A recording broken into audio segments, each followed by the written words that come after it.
अब बढ़ते हैं टुवर्ड्स क्वेश्चन नंबर 17 जो है 10th में के शिफ्ट 1 का एग्जाम्पल। ठीक है, यहां पे हमें क्या बोला गया है, the negation of the statement the payment will be made if and only if the work is finished in time. Again हमें क्या करना है, निगेशन निकालना है, और जो हमारा कंपाउंड स्टेटमेंट है उसमें कनेक्टिव यूज किया गया है इफ एंड ओनली इफ। ठीक है, तो सबसे पहले हम लोग हमारे दो स्टेटमेंट्स मान के चलेंगे। पहला वाला है लेट स्टेटमेंट P जो है that is the payment will be made,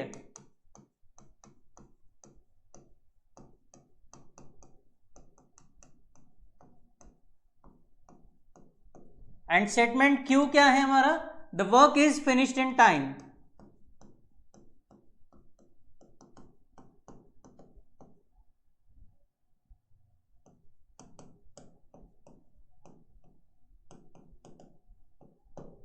ठीक है, अब इसका symbolic form,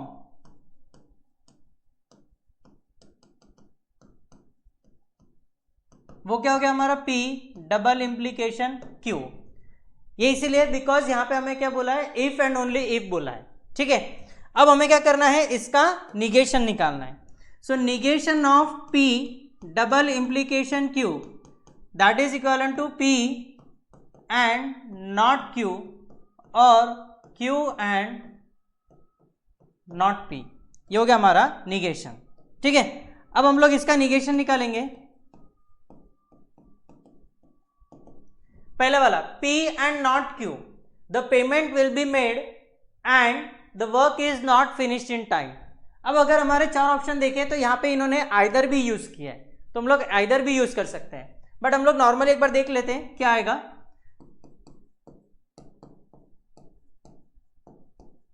the payment will be made and Q statement क्या है, द वर्क इज फिनिश्ड, इसका negation the work is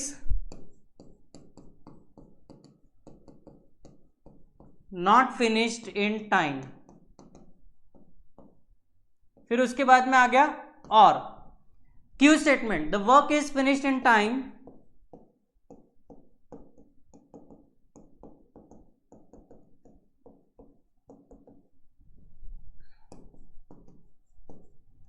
and P statement का निगेशन द पेमेंट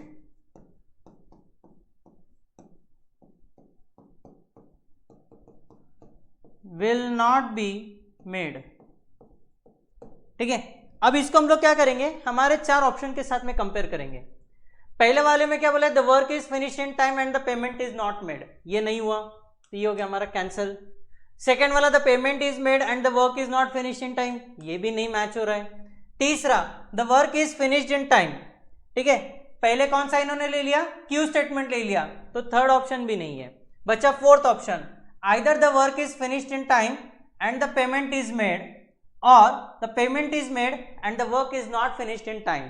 ठीक है, सो हमारा जो आंसर है दैट इज डी ऑप्शन के साथ में मैच कर रहा है। So D option is the correct answer. अब बढ़ते हैं टुवर्ड्स क्वेश्चन नंबर 18 जो आया था 10th में के शिफ्ट 1 में। यहां पे हमें क्या बोला है, the inverse of this statement pattern is logically equivalent to. सबसे पहले हमारा स्टेटमेंट पैटर्न हमें क्या गिवन है, P implies Q implies R। ठीक है, अब थोड़ा सा बेसिक देख लेते हैं। मान के चलो हमारे पास में इंप्लीकेशन है P इंप्लाइज Q। ठीक है, इसका इनवर्स क्या होता है, इनवर्स क्या हो जाएगा, not P implies not Q। ठीक है, सो इसका इनवर्स रहेगा not P implies negation of Q implies R। अब किसी भी ऑप्शन के साथ में मैच हो रहा है क्या, नहीं हो रहा है, तो यहां पे हम लोग वो वाला स्टेटमेंट यूज करेंगे, वो वाली प्रॉपर्टी यूज करेंगे, that is inverse is equivalent to its converse. ठीक है, कल हम लोगों ने देखा था, मतलब कुछ क्वेश्चंस पहले भी हम लोगों ने ये देखा था, तो यहां पे हम लोग क्या करते हैं, अब इसका कॉन्वर्स निकाल लेंगे। ठीक है, कॉन्वर्स क्या रहेगा, Q implies R implies P। ठीक है, ये क्या हो जाएगा उसका कॉन्वर्स। अब किसी ऑप्शन के साथ में मैच हो रहा है क्या, Q implies R implies P. That means D option is the correct answer. समझ में आ गया? यहाँ पे सबसे इंपॉर्टेंट चीज था दैट इज दिस प्रॉपर्टी.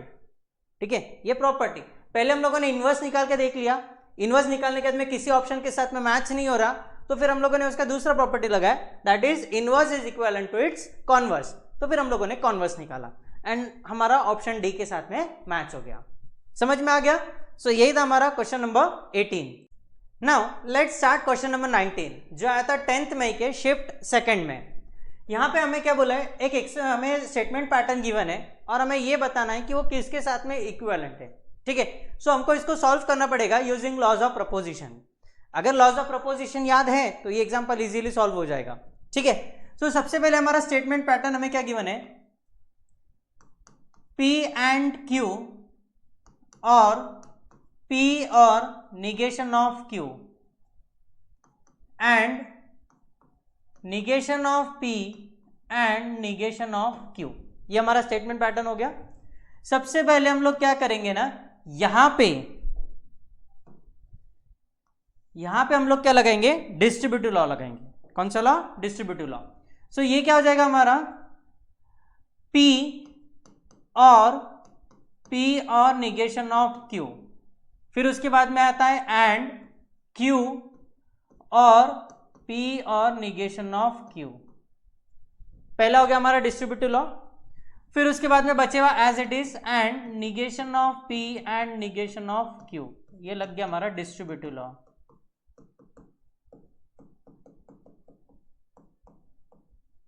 ये हो गया हमारा डिस्ट्रीब्यूटिव लॉ.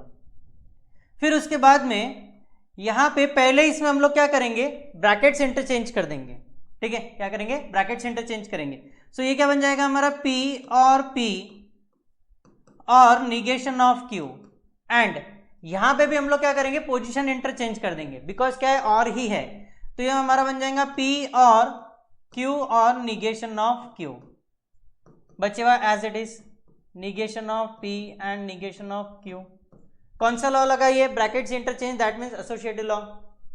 फिर उसके बाद में P और P that is equivalent to P और negation of Q and P और यहां पे क्या है, और है, और होने के कारण ये वैल्यू क्या हो जाएगा हमारा, T हो जाएगा. And negation of P and negation of Q. Which law? Complement law.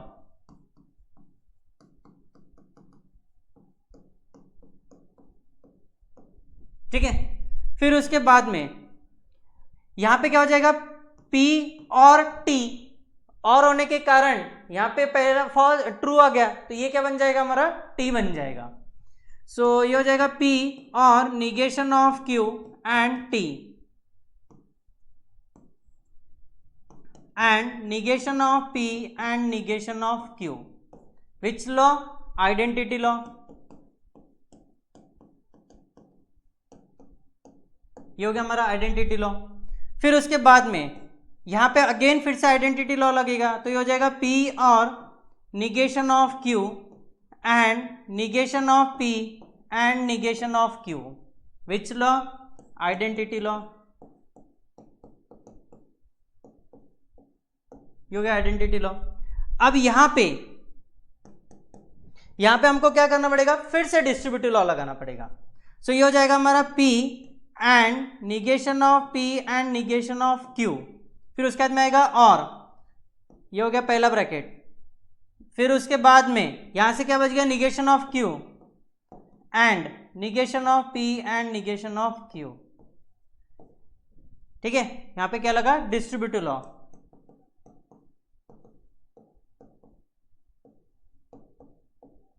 Distributive law लग गया. फिर उसके बाद में यहां पे फिर से क्या होगा, ब्रैकेट्स इंटरचेंज हो जाएंगे. सो ये हो जाएगा हमारा P and negation of P and negation of Q. और यहां पे भी हम लोग क्या करेंगे, ब्रैकेट्स इंटरचेंज कर देंगे. सो ये क्या हो जाएगा, negation of P and negation of Q and negation of Q. ठीक है, फिर उसके बाद में P and not P that is equivalent to F. ये हो गया हमारा F and negation of Q, ये पहला ब्रैकेट. और यहां पे negation of P and negation of Q and negation of Q that is equal to negation of Q।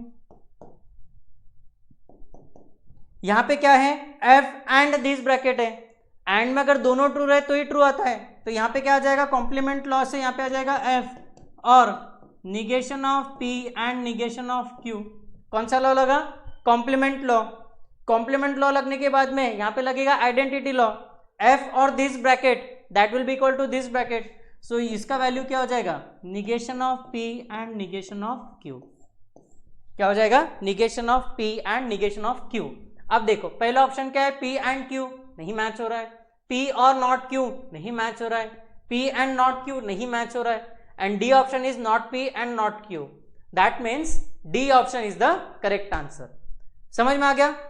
फिर से वही कंडीशन, अगर लॉज ऑफ प्रोपोजिशन याद नहीं है तो ये एग्जांपल सिंप्लीफाई नहीं होता, दैट डजंट मीन कि नहीं होगा। हम लोग क्या कर सकते हैं, फिर इसको ट्रूथ टेबल से बना सकते हैं। ट्रूथ टेबल बना के पहले ये स्टेटमेंट पैटर्न बनाओ और फिर उसके 4 इक्विवेलेंट बनाओ, this will take much time. So अगर लॉज ऑफ प्रोपोजिशन याद है तो हम लोग इसको इजीली सॉल्व कर सकते हैं। समझ में आ गया। सो यही था हमारा क्वेश्चन नंबर 19। अब बढ़ते टुवर्ड्स क्वेश्चन नंबर 20 जो आया था 10th मई के सेकेंड शिफ्ट में। यहां पे मैं क्या बोला था, converse of if 3 is a prime number then 3 is odd. हमें क्या करना है, इसका कॉन्वर्स निकालना है। सबसे पहले हम लोग क्या करेंगे, इसको सिंबॉलिक फॉर्म में लिखेंगे। सो लेट पहला स्टेटमेंट P क्या है हमारा, 3 is a prime number.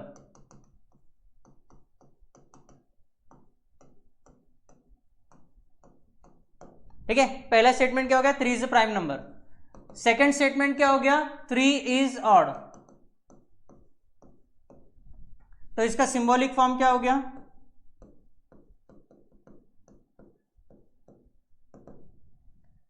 P implies Q। क्या हो गया, P implies Q। हमें क्या पूछा गया है, इसका कॉन्वर्स। कॉन्वर्स क्या रहेगा हमारा, Q implies P। कॉन्वर्स क्या हो जाएगा हमारा, Q implies P। ठीक है, so that will be equivalent to, Q statement पहले आएगा, दैट means if 3 is odd then P statement, 3 is a prime number।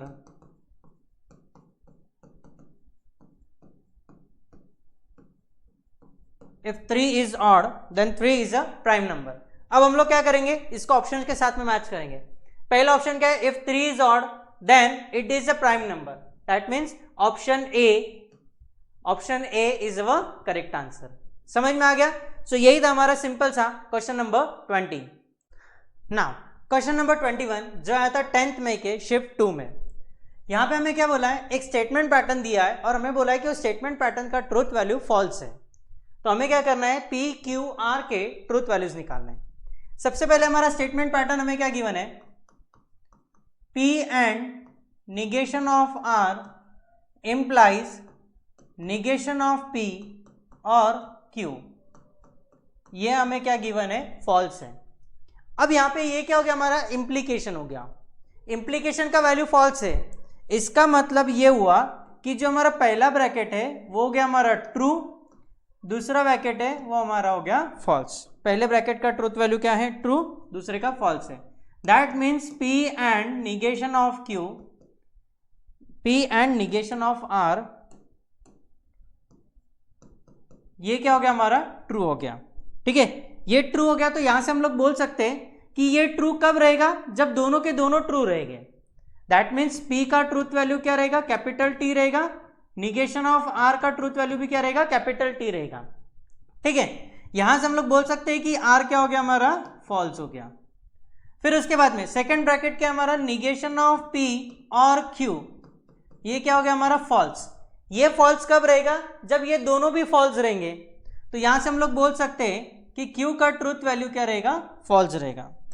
So that means हमारे ट्रूथ वैल्यूज क्या हो गए, P क्या रहेगा, ट्रू, Q क्या रहेगा, फॉल्स, एंड R क्या रहेगा, वो भी रहेगा फॉल्स। ठीक है, ट्रू फॉल्स फॉल्स। अब हमारे ऑप्शन के साथ में मैच करते हैं, true false false, that means C option is our correct answer. समझ में आ गया। अब बढ़ते टूवर्ड्स क्वेश्चन नंबर 22 जो आया था 11th में के शिफ्ट 1 में। यहां पे हमें क्या बोला है, पी क्यू आर तीन स्टेटमेंट हमें गिवन है। पी स्टेटमेंट हमारा क्या है, X is an equilateral triangle. Q statement क्या है, X is isosceles triangle. And statement R हमें बोला है क्यू और negation of P. Then which of the following is equivalent to R. R का इक्विवेलेंट स्टेटमेंट क्या है। सबसे पहले हमारा स्टेटमेंट पी तो हमें दिया है, X is an equilateral triangle. Q भी हमें दिया है, that is X is isosceles triangle. And statement R वो क्या दिया है हमें, क्यू और निगेशन ऑफ पी। यहां पे अगर हम लोग कॉम्यूटेटिव लॉ लगाते हैं तो ये हो जाएगा निगेशन ऑफ पी और क्यू। निगेशन ऑफ पी और क्यू बोले तो क्या हो जाता है, P implies Q. That means ये क्या हो जाएगा, if X is equilateral triangle then X is isosceles triangle. Option के साथ में मैच हो रहा है क्या, if X is equilateral triangle, नहीं, नाइदर बोला है। इफ एक्स इज आइसोसेलेस बोल रहा है, if X is not isosceles बोल रहा है। That means P implies Q किसी भी ऑप्शन के साथ में मैच नहीं हो रहा है। यहाँ पे हमारा एक कंडीशन है, एक प्रॉपर्टी है जो हम लोगों ने कुछ एग्जांपल्स पहले देखा है, that is implication is equal to या फिर इक्विवेलेंट टू क्या, कॉन्ट्रापोजिटिव। ठीक है, ये हमारी प्रॉपर्टी है। तो इसके साथ में हम लोग क्या करते हैं, चेंज करके देखते हैं। That is equivalent to negation of Q implies negation of P.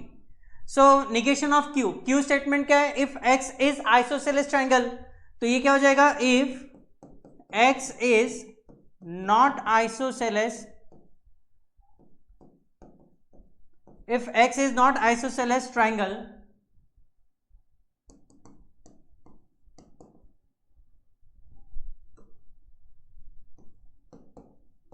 then negation of P, x is not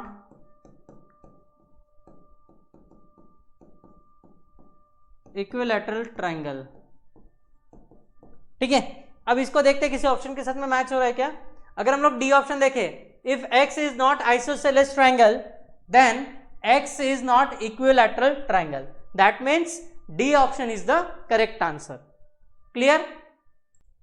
अब बढ़ते टूवर्ड्स क्वेश्चन नंबर 23 जो आया था 11th में के शिफ्ट 1 में।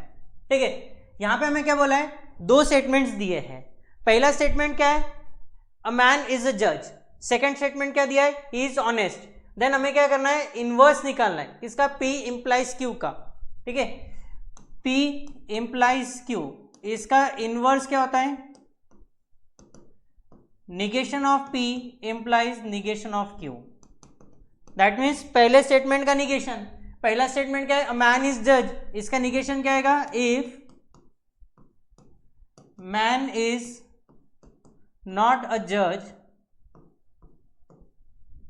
ठीक है, if man is not a जज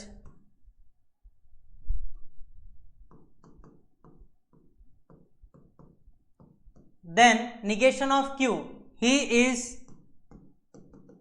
नॉट ऑनेस्ट।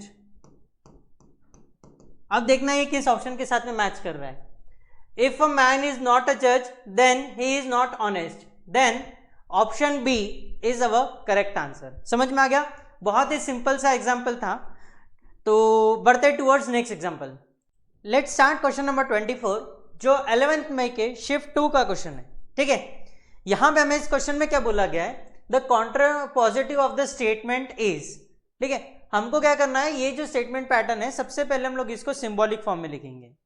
सिंबॉलिक फॉर्म में लिखने के लिए हम लोग क्या करेंगे, दो अपने स्टेटमेंट्स बताएंगे।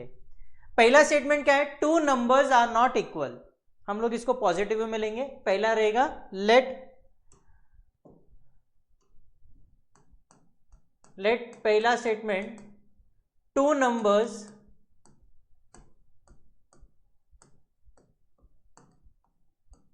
आर इक्वल, पहला स्टेटमेंट हो गया। दूसरा स्टेटमेंट क्या है, their squares are equal.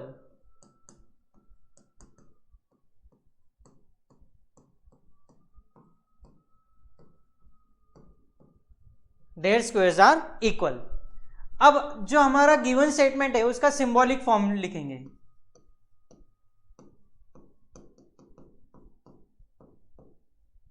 Symbolic form, symbolic form क्या हो गया, negation of P implies negation of Q। ये हो गया क्लियर। अब हमें क्या बोला है, हमें क्या निकालना है, इसका कॉन्ट्रा पॉजिटिव।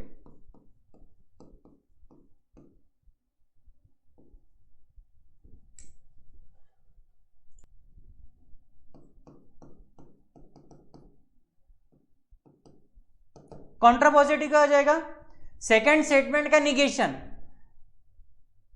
सेकेंड स्टेटमेंट का निगेशन ऑफ Q, इसका निगेशन क्या आएगा Q इंप्लाइज पहले स्टेटमेंट का निगेशन, पहला स्टेटमेंट का निगेशन ऑफ P, उसका निगेशन क्या आएगा Q। ठीक है, यहां पे आ जाएगा P, दैट इज पहला स्टेटमेंट क्या है, सेकेंड स्टेटमेंट क्या है, their squares are equal, that means if squares of two numbers are equal,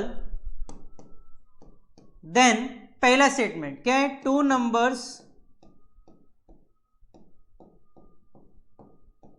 are equal. ठीक है, अब हम क्या करेंगे, ये जो हमने स्टेटमेंट लिख लिया है इसको ऑप्शन के साथ में मैच करेंगे। सेकेंड ऑप्शन क्या है, if squares of two numbers are equal then the numbers are equal. C option, if the squares of two numbers are equal then the numbers are equal. समझ में आ गया, so C option is the correct answer. Let's start question number 25, जो 11th मई के shift 2 का question है। यहां पे हमें क्या बोला गया है, ये जो स्टेटमेंट पैटर्न है ये फॉलसी है या फिर equivalent to negation of P implies Q है, या फिर equivalent to P implies negation of Q है, या फिर टोटोलॉजी, हमें फाइंड आउट करना है।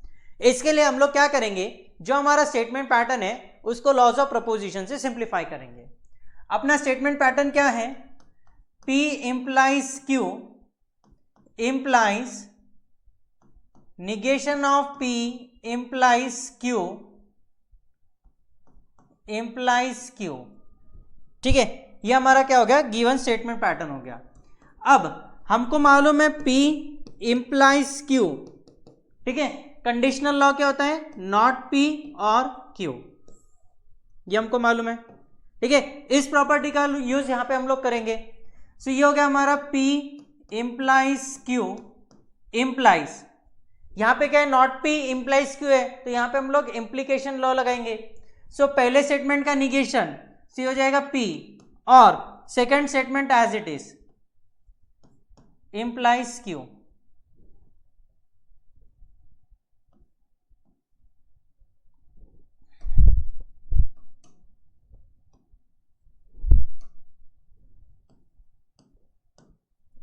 ठीक है, कौन सा लॉ लगा यहां पे, इंप्लीकेशन लॉ।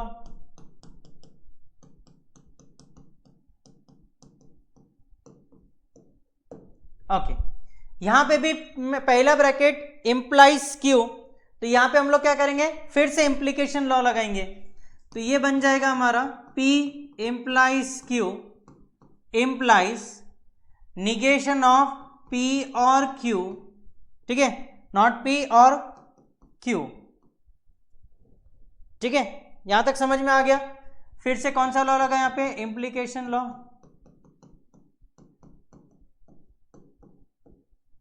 ओके,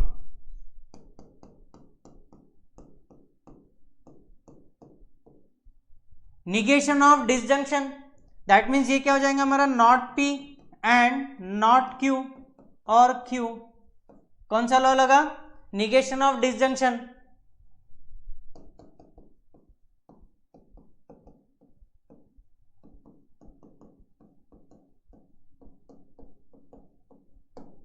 ठीक है,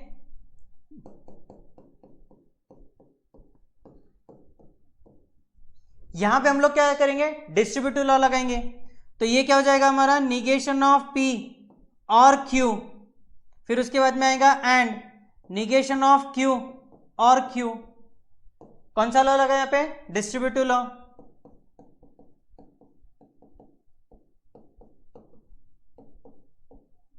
डिस्ट्रीब्यूटिव लॉ लग गया।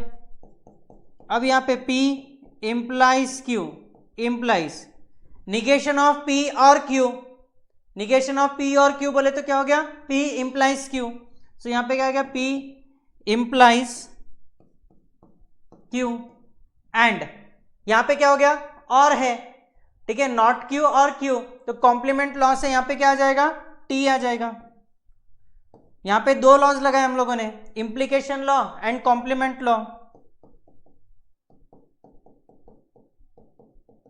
Implication law and complement law.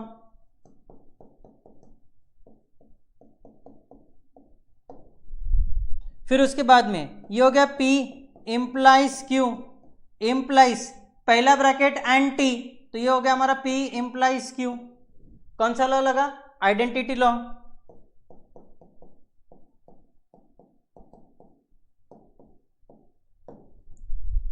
P implies Q implies P implies Q that will be equal to T, क्योंकि अगर ये ब्रैकेट T है तो ये भी T रहेगा, T implies T, T आने वाला है, so that means it is tautology।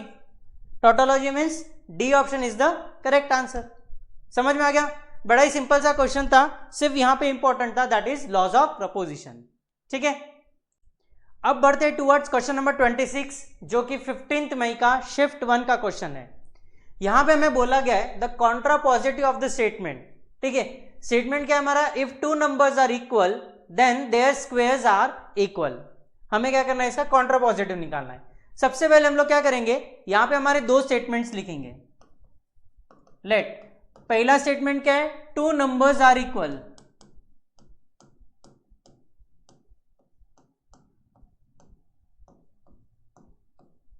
To numbers are equal. Q statement क्या हो गया, देयर स्क्वायर्स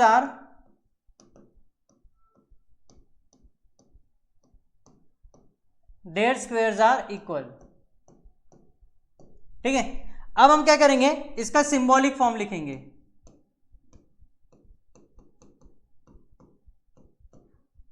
सिंबॉलिक फॉर्म क्या हमारा, P implies Q। Symbolic form हो गया P इंप्लाइज Q। हमें क्या चाहिए, इसका कॉन्ट्रापोजिटिव चाहिए।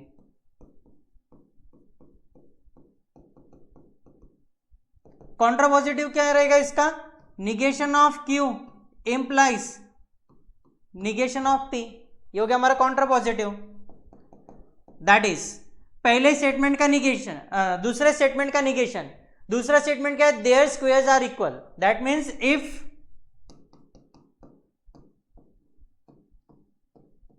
Squares of two numbers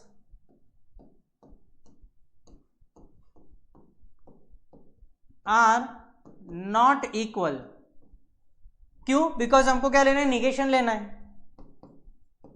then पहले स्टेटमेंट का negation, two numbers are not equal.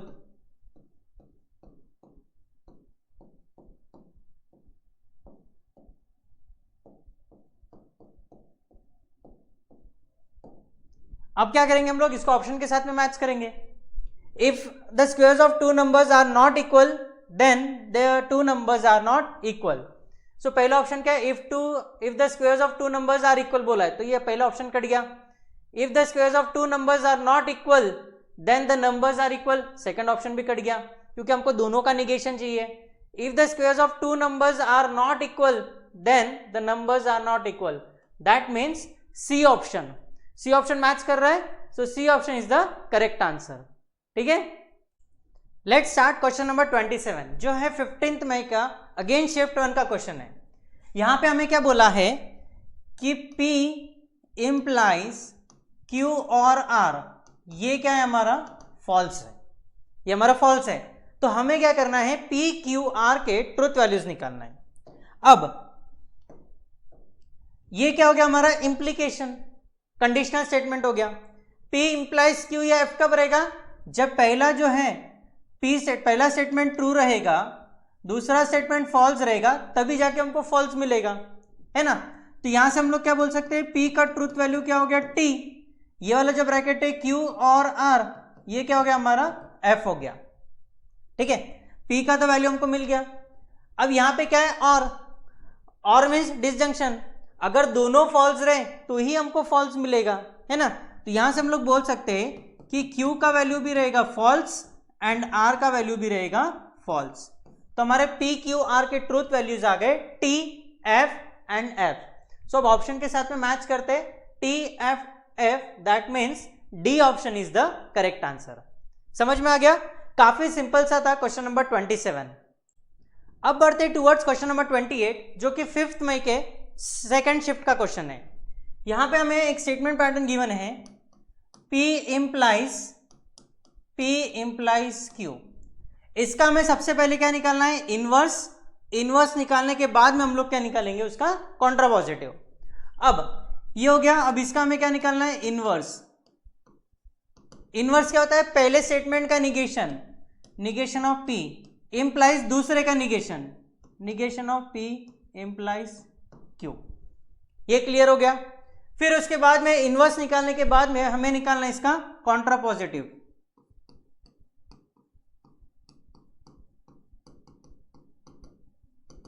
Contrapositive क्या रहेगा? सेकेंड स्टेटमेंट का negation. So negation of negation cancel हो जाएगा, ये हो जाएगा हमारा P इम्प्लाइज Q इम्प्लाइज पहले का negation, negation of negation cancel हो जाएगा और हमको यहां पे क्या मिलेगा? P मिलेगा। अब किसी ऑप्शन के साथ में मैच हो रहा है क्या? नहीं हो रहा है। तो अगेन यहां पे हमको क्या करना पड़ेगा? कंडीशनल लॉ लगाना पड़ेगा। That is P implies Q can be written as not P और Q implies P, not P और Q implies P। देखो, नॉट P और Q implies P, that means second option is the correct answer. काफी simple सा question था। हम लोगों ने सबसे पहले इनवर्स निकाला, जो इनवर्स निकल गया फिर उसका हम लोगों ने निकाला कॉन्ट्रापॉजिटिव, फिर ऑप्शन के साथ में मैच नहीं हुआ तो हम लोगों ने वहां पे लगा दिया इंप्लीकेशन लॉ। क्लियर? ओके। अब बढ़ते टुवर्ड्स क्वेश्चन नंबर 29। ये आया था 15th मई के शिफ्ट 2 में। ठीक है, यहां पे हमें क्या बोला गया है? 3 स्टेटमेंट्स गिवन है। कौन कौन से? P Q R। Then which of the following is correct? चारों ऑप्शन में से कौन सा करेक्ट है हमें फाइंड आउट करना है। सबसे पहले हम लोग क्या करेंगे? P Q R के ट्रूथ वैल्यूज लिखेंगे। ठीक है, क्या लिखेंगे? Truth values. Truth values P क्या बोला है? The total prime numbers between 2 and 100 are 26। ये फॉल्स है। ठीक है, प्राइम नंबर्स माने कि हमको मालूम है जो नंबर खुद से और 1 से डिविजिबल है, दैट इज। ठीक है, इनको बोलेंगे हम लोग प्राइम नंबर्स। सो P हो गया हमारा फॉल्स। Q स्टेटमेंट क्या बोला है? 0 is a complex number. Yes, 0 is a complex number, it can be written as 0 + 0i। So second statement Q statement क्या हो गया हमारा? ट्रू। एंड R स्टेटमेंट क्या बोला हमें? LCM of 6 and 7 is 6। नहीं, ये फॉल्स स्टेटमेंट है। सो R क्या हो गया हमारा? False.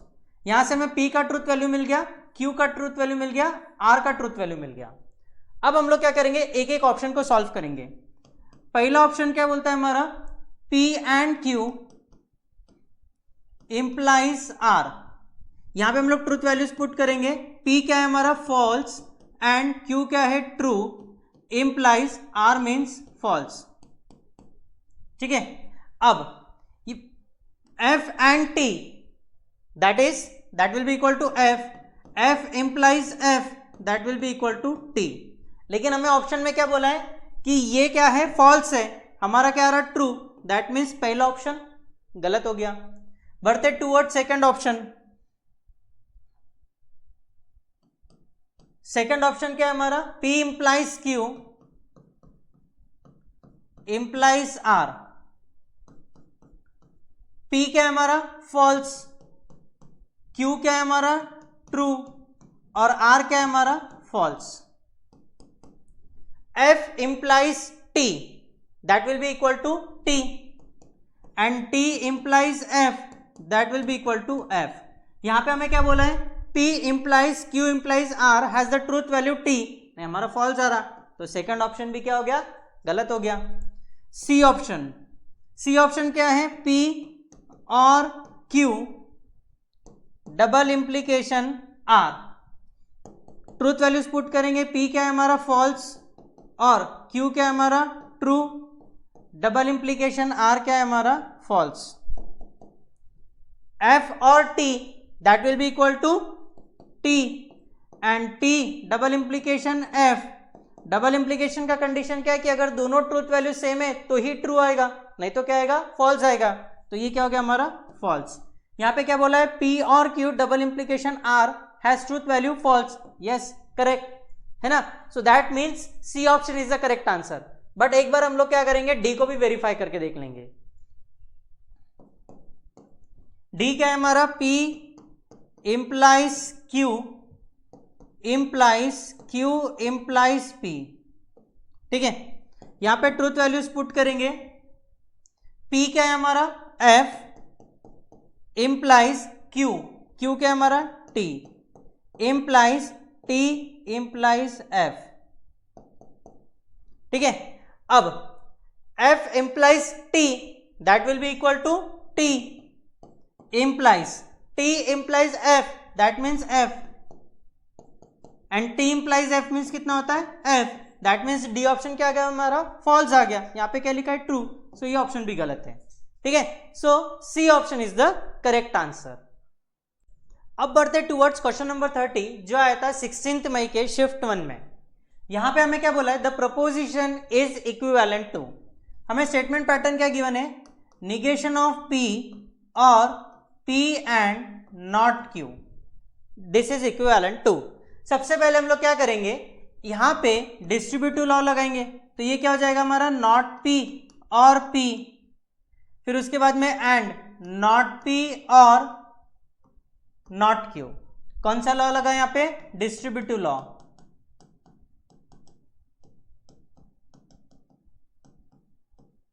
Distributive law, not P और P that is equivalent to T and not P or not Q, which law, complement law,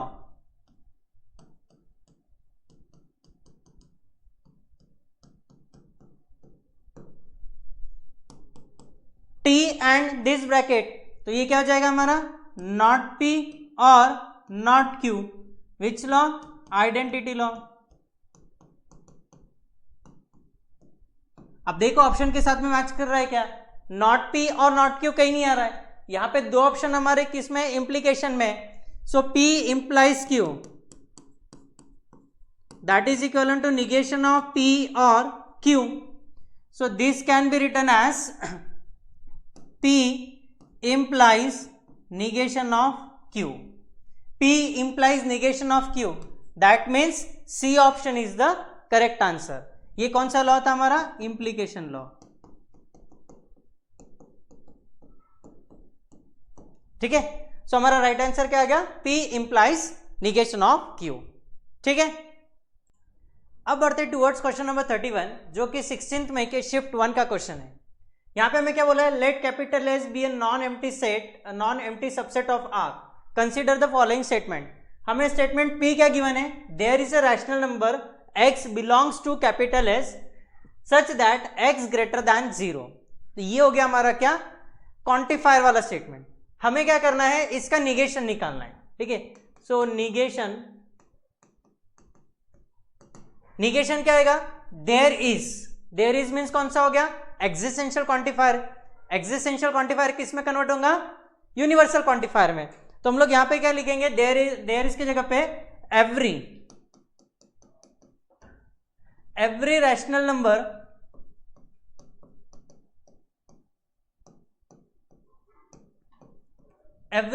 number belongs to S such that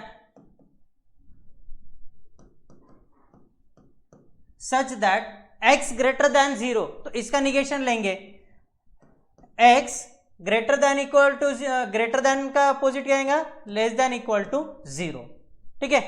तो हमारे ऑप्शंस देख लेते हैं, देयर इज, फिर से ये देयर इज लिखा है तो कैंसिल हो गया, ये भी कैंसिल हो गया। Every rational number belongs to S satisfies such that x less than equal to 0, that means C option is the correct answer. समझ में आ गया, काफी सिंपल सा क्वेश्चन था ये। अब बढ़ते टूवर्ड्स क्वेश्चन नंबर 32 जो कि 16 मई के शिफ्ट 2 का क्वेश्चन है। यहां पे हमें क्या बोला है, दो कंडीशन गिवन है। पहली कंडीशन ये है कि P इंप्लाइज R, ये क्या है हमारा, फॉल्स है। एंड दूसरी कंडीशन क्या दी है कि P डबल इंप्लीकेशन Q, ये भी क्या है हमारा, फॉल्स है, ठीक है। फिर हमें क्या करना है, P Q R के ट्रूथ वैल्यूज निकालना है। ये ट्रूथ वैल्यूज निकालने के बाद में ये जो कंपाउंड स्टेटमेंट है, ये कंपाउंड स्टेटमेंट है, इन दोनों के ट्रूथ वैल्यूज निकालने हैं। ठीक है, सबसे पहले हम लोग क्या करेंगे, पी क्यू आर के ट्रूथ वैल्यूज निकालेंगे। हमें क्या बोला है, P implies R that is equal to F, that means ये क्या हो गया, इंप्लीकेशन। यहाँ पे इंप्लीकेशन का कंडीशन क्या होता है, पहला स्टेटमेंट ट्रू है, दूसरा फॉल्स है, तो फाइनल ट्रूथ वैल्यू फॉल्स आता है हमारा। यहाँ पे फाइनल वैल्यू फॉल्स है, दैट मीन्स यहां से हम लोग क्या बोल सकते हैं कि P जो है वो क्या है, ट्रू है, एंड R क्या है हमारा, फॉल्स है। P एंड R के ट्रूथ वैल्यूज मिल गए हमको। फिर उसके बाद में यहां पे हमको क्या बोला है कि P double implication Q, P का वैल्यू क्या है, T double implication Q that is equivalent to F। अब डबल इंप्लीकेशन का कंडीशन क्या होता है कि अगर दोनों ट्रूथ वैल्यू सेम है तो फाइनल ट्रूथ वैल्यू T आएगा, दोनों अलग अलग है तो फॉल्स आएगा। उसमें से भी P का ट्रूथ वैल्यू हमारे पास में T है तो Q अलग रहेगा, सो Q क्या रहने वाला है हमारा, ये क्या हो जाएगा हमारा, फॉल्स हो जाएगा। ये समझ में आ गया। सो यहां से हमारे P Q R तीनों के ट्रूथ वैल्यूज निकल गए। अब हम लोग क्या करेंगे, पहला वाला जो स्टेटमेंट पैटर्न है that is negation of P और Q इंप्लाइज P और निगेशन ऑफ Q। ठीक है, इसका हम लोग ट्रूथ वैल्यू निकालेंगे। सो ये क्या हो जाएगा हमारा, सबसे पहले negation of P Q R के ट्रूथ वैल्यूज रखेंगे यहाँ पे, R है ही नहीं हमारे इसमें। सो यहाँ पे क्या हो जाएगा, निगेशन ऑफ P क्या हमारा T, so negation of T और Q क्या हमारा F इंप्लाइज P क्या हो गया T और निगेशन ऑफ F, ये क्या हो गया F और F इंप्लाइज T और T। F और F मीन्स क्या हो जाएगा हमारा, F इंप्लाइज T और T that is equivalent to T। So ये फाइनल ट्रूथ वैल्यू क्या हो जाएगा हमारा, T हो जाएगा। फाइनल ट्रूथ वैल्यू क्या हो गया हमारा, T। अब पहले ऑप्शन में T कहाँ पे, option A and option C, that means option B cut गया, ऑप्शन D भी कट गया। फिर बढ़ते towards next one, P and negation of Q implies negation of P and Q। Truth values रखेंगे, P बोले तो हमारा T है and negation of F implies negation of T and Q बोले तो हमारा F हो गया।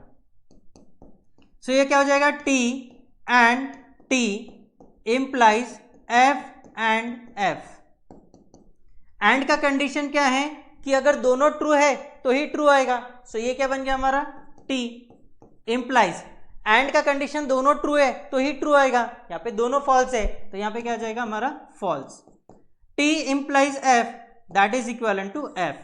सो पहले का वैल्यू आ गया T, दूसरे का वैल्यू आ गया F, पहले का T दूसरे का F, that means A option is the correct answer, C भी कट गया। समझ में आ गया, काफी सिंपल सा क्वेश्चन था, क्वेश्चन नंबर 32। सो अब बढ़ते towards last question of logic जो आया था 16th मई के सेकंड शिफ्ट का क्वेश्चन है।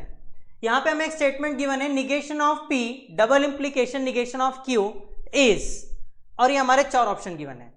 अब इसको सॉल्व करने के 2 तरीके, the first one is P double implication Q को एक्सपांड करो और फिर उसका निगेशन निकालो, या फिर सीधा सीधा इसको सॉल्व करो using truth table.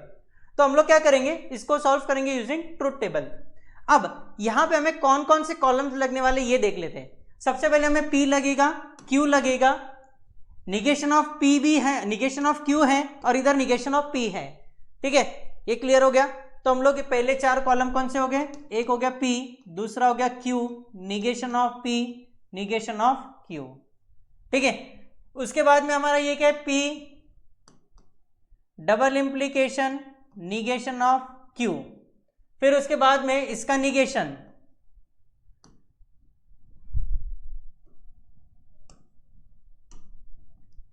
Negation of P double implication negation of Q, and उसके बाद में यहाँ पे क्या आ गया, P डबल इंप्लीकेशन Q। सो ये कॉलम रहेगा P double implication Q and यहाँ पे negation of P double implication Q, इतने कॉलम्स रहेंगे। ठीक है, अब P कॉलम की एंट्रीज क्या होती है, true true false false, Q होता है true false true false, negation of P F F T T, negation of Q F T F T. यहां तक समझ में आ गया, ये तो क्लियर है। फिर उसके बाद में P double implication negation of Q. Double implication का कंडीशन क्या होता है कि अगर दोनों ट्रूथ वैल्यू सेम है तो ही टी आएगा, नहीं तो क्या आएगा, एफ आएगा। सो यहाँ पे P double implication negation of Q, दोनों सेम कहाँ पे, ये टी ये टी, तो यहाँ पे आ गया हमारा टी, ये एफ, तो यहाँ पे आ गया हमारा टी, बचे हुए दोनों जगह पे आ जाएगा फॉल्स। फिर हमें क्या करना है, इसका निगेशन लेना है, तो एफ का बनेगा टी, टी का बनेगा एफ, ये टी का बन गया एफ, ये एफ का बन गया टी। यहां तक क्लियर हो गया। फिर उसके बाद में पी डबल इंप्लीकेशन क्यू, यहां पे ये दोनों सेम है, ट्रू है, तो यहां पे हमारा आ जाएगा ट्रू, ये दोनों अलग अलग है फॉल्स, ये दोनों अलग अलग है फॉल्स, और ये दोनों सेम है तो यहां पे आ गया ट्रू। फिर उसके बाद में last column negation of P double implication Q, negation of P double implication Q, यहां पे दोनों सेम ये है तो यहां पे आ गया हमारा ट्रू, ये दोनों सेम है तो आ गया ट्रू, ये दोनों अलग अलग है तो आ गया फॉल्स, और ये आ गया फॉल्स। ठीक है, अब हमारा पहला ऑप्शन जो है that is P double implication Q, P double implication Q के साथ में कंपेयर करेंगे किसका, हमारा जो स्टेटमेंट पैटर्न है दैट इज ये वाला, ये वाले कॉलम का कंपेयर करेंगे, ये दोनों सेम है क्या, यस, ठीक है, ये दोनों सेम आ गए। So option A is the correct answer, समझ में आ गया।